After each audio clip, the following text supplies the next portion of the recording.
So I've got to make this radio documentary about the power of Google, or more precisely, the Google search algorithm. That's the computer recipe, I suppose, which delivers the results on your screen when you search for something with Google. It's really complex and most of it's secret, but does it have too much influence over our lives? Well, I better start by doing what I usually do when I have to find stuff out. In fact, it's what a lot of people do first: ask Google. So what are the top 3 results I get if I do this search? How powerful is Google? Quora. Is Google the most powerful company in the world? Bloomberg. Is Google the world's most powerful company? YouTube. How powerful is Google? So that's what we get from Google. Let's find out what some humans think about that question. The Google algorithm is one of the most important things that's ever happened in human history. As a source of influence over people, I can tell you without doubt there has never been anything like this in the history of humankind. Nothing. Could the Google algorithm be described as the most powerful force in the world? Yeah, I think that would be a fair way to describe it. It certainly would be among the contenders because so many people depend on Google to get their knowledge. I'm Rory Cellan-Jones, the BBC's technology correspondent, and in this programme for the BBC World Service, I'm going to be asking whether the mysterious and ever-changing Google algorithm has too much power. Does this one force exert excessive influence over the information we all access, the success or failure of businesses, the reputation of individuals, and even which political ideas triumph? But first, how far does it reach into our daily lives across the globe? Danny Sullivan, editor of the website Search Engine Land, is a close observer of the world of search. Google's this incredibly dominant search engine throughout the world. When you look at European countries, it tends to have 90% or more of the share of searches that are happening. In the United States, it has like a 65% share based on some metrics, but it's probably closer to 80% when you look at what website owners and publishers report in terms of the traffic that they receive from search. It's easier to list the countries where it is not the most popular search engine. China, of course, Russia, and I think Japan is still, and I believe it's still that case in South Korea as well. And possibly the Czech Republic might be the 5th one. People always say there's 5 places. In any other industry, that would be considered a monopoly, wouldn't it? And there would be a lot of anxiety about that. Well, I mean, there has been anxiety about it, and Google themselves certainly admitted to having a monopoly in search. So the question remains, do you need to curb that in some way? So for many people, internet search is Google. For some, Google is more or less the internet. But there's a reason why it is so far-reaching and dominant. Well, Google is the best. So you have to use Google. You'd be foolish not to. This is a research psychologist named Robert Epstein. He's actually a big critic of Google, and we'll hear more from him later. But meanwhile, he's explaining why he still relies on it. Google currently indexes about 45 billion web pages. The next closest competitor in the U.S. is Bing, and they index about 14 billion web pages. What's happening is it's becoming more and more expensive to go ahead and do this kind of crawling or indexing of the entire internet. Google search results are by far the best. I mean, that's the problem. But how does this highly successful, meticulously constructed technology actually work? I asked Ben Gomes, the head of the core search team at Google's headquarters in Mountain View, California. The goal of the Google search algorithm is to not just give you pages with the words you're looking for, but to actually give you the thing that you actually meant. Not just the words you typed, but what you were actually looking for. So the Google search algorithm developed a whole bunch of signals, starting with PageRank, which told you which were the most important pages in the web. And we've added hundreds of signals since then. We make something like 1,000 changes a year to the algorithm. We test out 10,000 changes, in part because there are people who are trying to deceive the algorithm in various ways, but mostly because we're trying to improve the algorithm. And those changes could be subtle changes or larger changes. They could involve things like spelling correction, or they could be things like improving synonyms, not just for English, but for languages around the world. It's supposed to be really secret. Can you tell me any of the secrets? People are constantly trying to guess what the algorithm does so that they can game it, because there's clearly a lot to be gained by coming to the top of the Google search results. So for that reason, we have to keep a lot of it internal. You said it changes often. Is it changing more often as the years go by? Absolutely. When Google first started, there were only a handful of signals that we were looking at. And today there are hundreds of signals and many more people obviously working on the problem. So it's changing much faster and in many more different ways. But could it get to the stage where, frankly, no one person could quite understand what the algorithm was doing? The complexity of the algorithm does grow over time, and it takes more and more sophistication to understand what the algorithm does. And there are some parts of it that are machine learned where you may not be able to exactly tease out exactly what is going on. But in broad strokes, yes, we do understand what the algorithm is doing. Well, if anyone understands it, he should, but it's not easy to stay on top of it. David Auerbach, now a technology columnist for Slate magazine, spent 5 years at Google as a software engineer working on the search engine. There were people who specialized specifically on ranking and results, and even they would specialize in one aspect because it is such an immense thing. I don't think there's anyone who could say, oh, why is this result higher than that result? There's no answer to that question. You can make guesses, and if you actually cared about one particular case, you could look into it. But people who aren't engineers don't realize what a black box such an algorithm can be, even to the people who work on it. You know, we're talking hundreds of millions of lines of code here. The complexity of the algorithm has encouraged a whole trade, search engine optimization, or SEO, built on trying to understand Google's workings and selling that expertise. Dawn Anderson, a British SEO consultant for companies in highly competitive search markets such as insurance and travel, monitors new patents that Google submits. What they're starting to do is artificial intelligence that has been built in as a layer to help them to rank pages. Google are constantly releasing patents, a lot of them now around machine learning, actually teaching the algorithm via what they call rank brain to actually learn what is the best set of results to return for a query. So it's learning itself. This automated machine learning is bound to make the algorithm even murkier.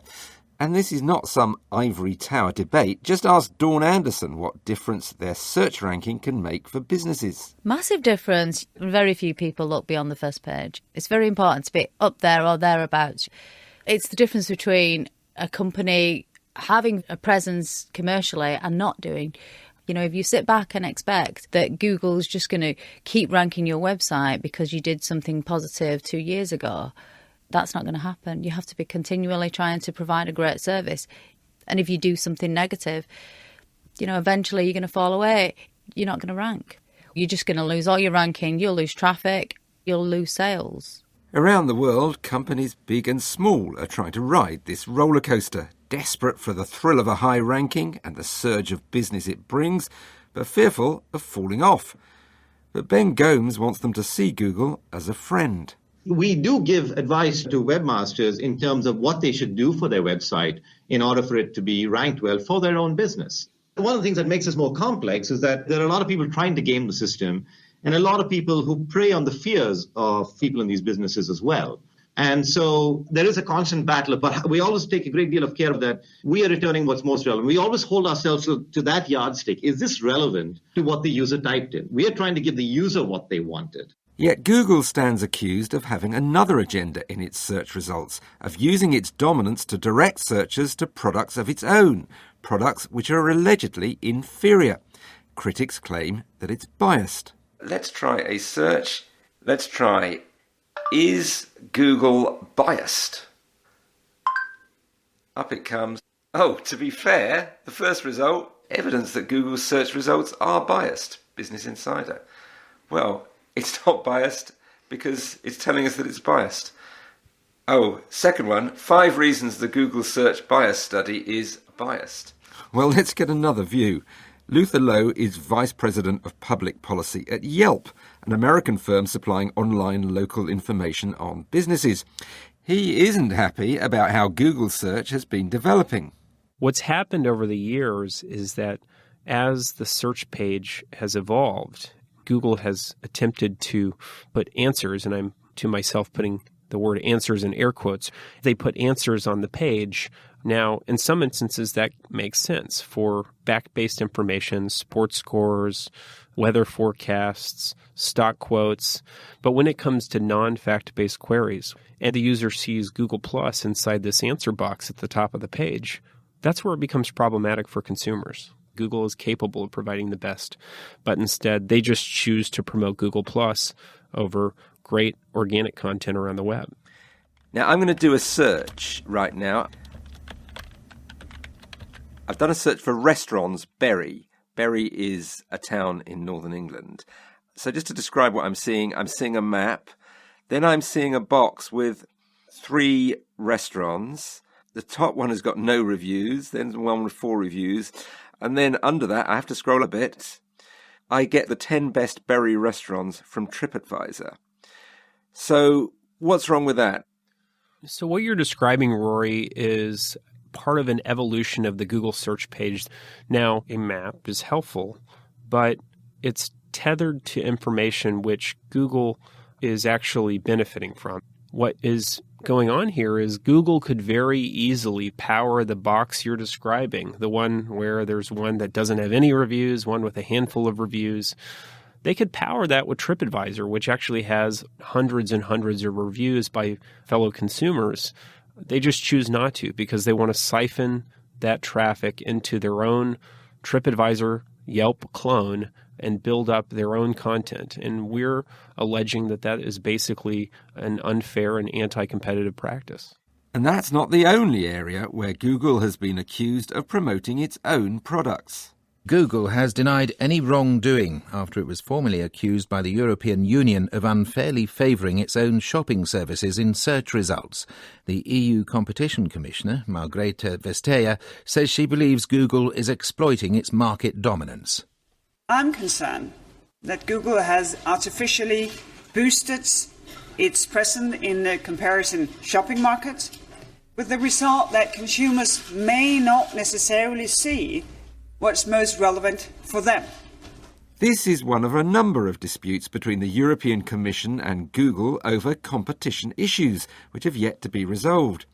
It all stems from Google's dominance in search, at least according to Yelp's Luther Lowe. Google has reached a point where it knows that there is no way another search engine is going to displace it. It has a monopoly in general search. The problem arises when you begin using that dominance unfairly to go into adjacent business areas. I asked Ben Gomes for Google's response. What we're trying to do is always return to you the answer to the question that you're looking for. If you're looking to buy things, we will give you results for that. So you'd say it's completely neutral. It's nothing to do with the fact that this might benefit other parts of Google's business if the results are framed in a certain way. Going again back to it, right? You were looking for restaurants. We're trying to give you restaurants. Another controversial area in which the search giant's activities have led to conflict with the EU surrounds its impact on individuals. I'm sitting in a cafe and I'm Googling someone. She's called Julia Powles. What have we got? Top link is Dr. Julia Powles, Faculty of Law. That's from Cambridge University. Then Julia Powles in The Guardian newspaper. Julia Powles Twitter. And then there's LinkedIn. But luckily, I don't really need that because Julia Powles is sitting with me. Julia, does this give a fair picture of who you are and what you do? Well, I think personally I find it quite an accurate representation, but as somebody who participates in public debate, I have a relatively curated profile. For many people who don't have a large public profile, the information about them is a very incomplete, shadowy sort of version of themselves. It's the derivative information that may be picked up through their accidental activities. They participated in a 5K fun run 2 years ago and they got this personal best. It may be that they were a member of a particular political movement 6 years ago. It may be that they were an incidental witness to a crime 10 years ago. So what has been your overall concern about how Google frames the identity of somebody? The delusion of Google is that we're getting some version of the truth, but it's whatever information is available on a sort of rough scraping of the public web, and the information that's on there can define you. The impression that we gain from searching someone's name is actually, it's a very real thing. And yes, from sizing up someone before a first date to assessing a job candidate, Google has become the place we go to know more about people. If you're not famous and don't have much of a web presence, then the search results for your name can, paradoxically, have an even greater significance.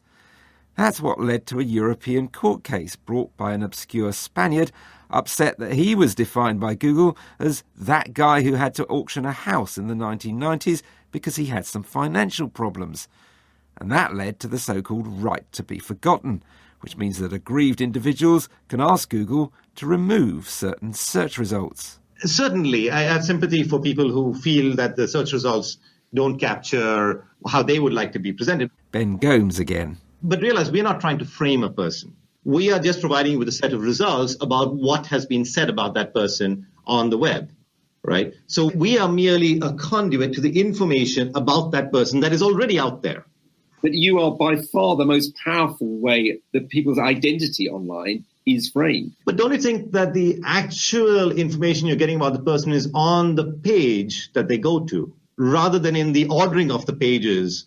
I mean, the actual page is the actual information, right? So we are reflecting the world as it exists. So when we Googled you, the results said you're an argumentative Indian or a diplomat for search. Has Google got you right? So in my personal life, I am very argumentative, but I think part of arguing is actually understanding other points of view, perhaps helps you be a better diplomat. So Google is right, is it? We've got you right. I hope so. This is an area where the search engine expert Danny Sullivan thinks Google could be less argumentative, more diplomatic, or perhaps less geeky, more human. They can get so stuck in figuring out engineering solutions that sometimes you feel like maybe they forget the humanity. You have a right to be forgotten in Europe because people in Google were so unwilling to change the search results because it just, I guess, feels wrong to them. They should just leave it all to the algorithm, and they don't perhaps understand that actually there may be times where it really doesn't make sense to be showing something for somebody's name. Or maybe you need to think more about the societal impacts that you have of search engines, and no one really seems to do that. They still don't have a sort of designated ombuds or somebody who feels like is out there thinking, is this the right thing for us to be doing with search? And that's probably the thing that concerns me most, because search has such a big impact on our society, and you kind of wish that they were thinking about that more than they seem to. Let's try another one. What about politics? Can Google affect the result of an election? And top of the list, an article in Politico magazine called How Google Could Rig the 2016 Election, and it's by a man called Robert Epstein. I'm Dr. Robert Epstein. I'm a research psychologist at the American Institute for Behavioral Research and Technology, which is in Vista, California. The main thing that we've found is that when something is higher in search rankings, people take it more seriously than if it's lower. They take it so seriously that, in fact, it will shift the opinions of undecided people, and it'll shift opinions so dramatically that just being higher in search rankings can win you an election. And, of course, no one has control over how Google puts things into order on their search rankings. That's the problem. And because search rankings are ephemeral, there is also no paper trail. But are you actually saying that Google engineers are going into the algorithm and tweaking it and saying, make it come out so that candidate A is favoured over candidate B? Well, first of all, that's perfectly legal for them to do, so it wouldn't surprise me. But there are three ways in which this could be occurring. Either, a top Google executive could literally change a couple of parameters, and that would do it. Or an employee lower down, in the pecking order could do it. A rogue employee could do it. There's a history at Google of rogue employees having done extraordinary things. But the worst possibility is that this is happening because of what they call organic search processes, meaning their algorithm, their computer program is doing this. In other words, the computer program is always going to put things into an order. And in every election, it almost certainly is going to put one candidate ahead of another. And when it does that, it can drive votes to that candidate. In other words, a lot of elections now are being decided by a computer program. Let's assume that there is no human intervention and that the algorithm is naturally favouring one candidate over another. Is there anything to be done about it? The only way to suppress this effect completely, which we call SEAM, the search engine manipulation effect, is to kind of mix up the results. So we can protect people from manipulation if, at least on the first page, we just alternate the results. Think of it as an equal time rule. We have an equal time rule in the U.S. Regarding radio and television, and maybe there needs to be an equal time rule, a little bit of alternating here and there. Of course, politics isn't just about election results, it's about issues. Let's do another search. Fracking. According to BBC, fracking is the process of drilling down into the earth before a high-pressure water mixture is directed at the rock to release the gas inside. So a BBC result top, but the second result is the dangers of fracking, and that is a site, www.dangersoffracking.com. I think it's clear where they stand. So that's the result with Google. Let's try another search engine, Bing, fracking. And pretty soon, up at the top, comes what is fracking. This appears to be an industry-funded website. Why fracking is an economic and energy security solution. A rather more positive view of fracking then. So at first sight, Google seems to give more prominence to the dangers of fracking, while Bing gives the benefits top billing. When we get back our search results, we tend to click only on the answers we get near the very top. And if those answers favor one perspective, that shifts our opinion. We completed an experiment just recently about fracking, and we were able to shift people's opinions about fracking after just one search. So imagine search after search after search, day after day, people seeing rankings that favor one perspective over another. That shifts people's thinking, attitudes, behavior. That can have an enormous impact. Robert Epstein has been talking about Google's power to swing elections for more than 2 years. The company's response has been to dismiss his research as a flawed conspiracy theory. It proclaims Google has never ever re-ranked search results on any topic, including elections, to manipulate user sentiment. That argument is supported by David Auerbach, the former Google engineer who now writes for Slate. I've looked at Professor Epstein's work, and I haven't seen anything that would convince me that there is any intended bias there. But while he dismisses the suggestion that there's been any conscious distortion of search results, he wonders whether another form of bias might be at work. Emergent bias is a case in which the algorithm reflects approximately what Google thinks of as the most relevant results, and yet relevancy as judged by the community of humanity is biased. Because when we think of relevant results, that doesn't mean objective, because people don't necessarily think the most objective sources are the most relevant sources. And that is something that I think is a much greater concern, and yet dealing with it is a paradox, because if you're saying, oh, Google, don't return these emergent bias results, what you're effectively asking them to do is to explicitly manipulate their results. A search engine, it's become clear, is both a hugely powerful and a deeply complex piece of kit. And even those driving it seem unclear about where it's heading. How then should we see the force of Google? The argument with tech is always that these monopolies are transient and that the market will self-correct. I think the thing about Google having the sort of power it does is that it embeds itself, and I think in increasingly intrusive ways. The technology law expert Julia Powles is among those who are deeply worried about where Google is taking us. So at the moment we have this perception, you can look at Google or you can not look at Google, and you still can roam the world, make choices, feel that you have a degree of autonomy.